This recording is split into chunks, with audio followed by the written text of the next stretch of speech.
With the Nintendo Switch 2 finally coming out this week, I thought it would be fun to highlight some wonderful indie games that share similarities with Nintendo's big franchises that you can play on your new Nintendo console.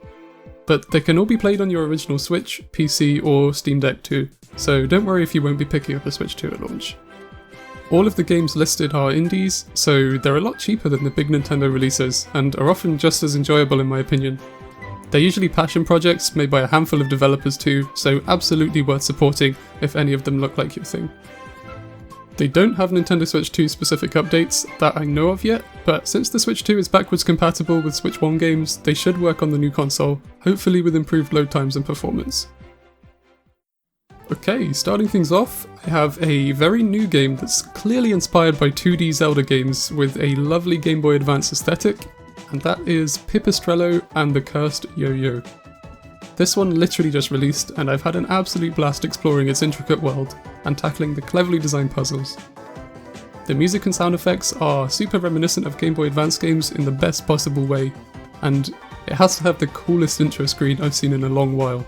Take a look at this.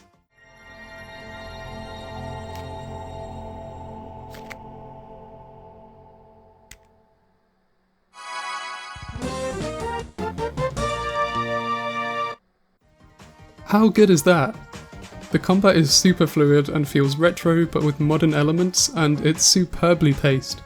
I love 2D Zelda games, and Pipistrello absolutely stands up there with Nintendo's best. If you love Pokémon games but have been a little disappointed with the lack of polish in recent releases, or you just love the classic top-down aesthetic of the old games, Cassette Beast is perfect for you. It draws inspiration from Pokémon with the creature collecting, but the battling and the way you learn moves and progress is quite different.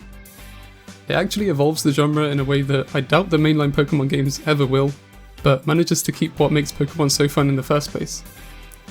It also has an amazing soundtrack and a super unique visual style. Highly recommended for you Pokémon fans out there that have played the old games countless times and are hankering for something new. Animal Crossing exploded in popularity during the Switch era with New Horizons, and I don't think there's been a properly great attempt at capturing that Animal Crossing magic since then. It's a superbly designed game, and so many people still play it to this day, but if you've played New Horizons for thousands of hours already, then Ooblets is a great option to consider. It's not exactly like Animal Crossing, it's more of a farming, creature collecting, cozy RPG, but the vibes are certainly there. I also want to shout out Moonstone Island. It's a bit of a blend of lots of different genres, with elements of farming, relationship building, exploration, creature collecting, and dungeon crawling. But I'm pretty sure you'd enjoy this one if you like Animal Crossing or Stardew Valley kind of games.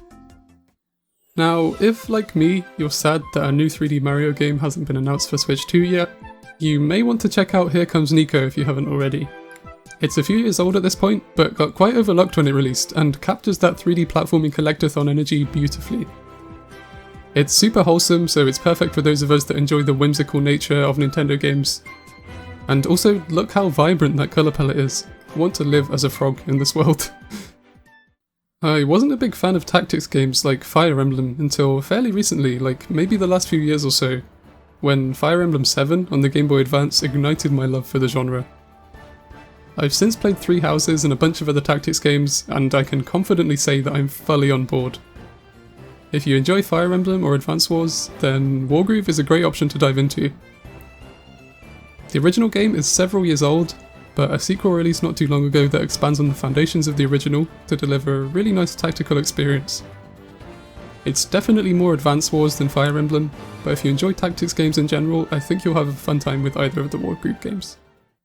Okay, I love Pikmin, but this indie game called Tinykin was my absolute favourite game I played in the whole of 2022, and I enjoyed this more than any Pikmin game I've played.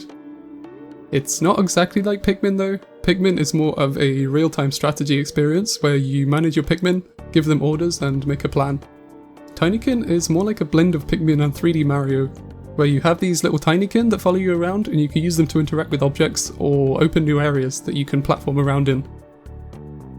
If you enjoy both Pikmin and Mario style platformers, you're going to love Tinykin.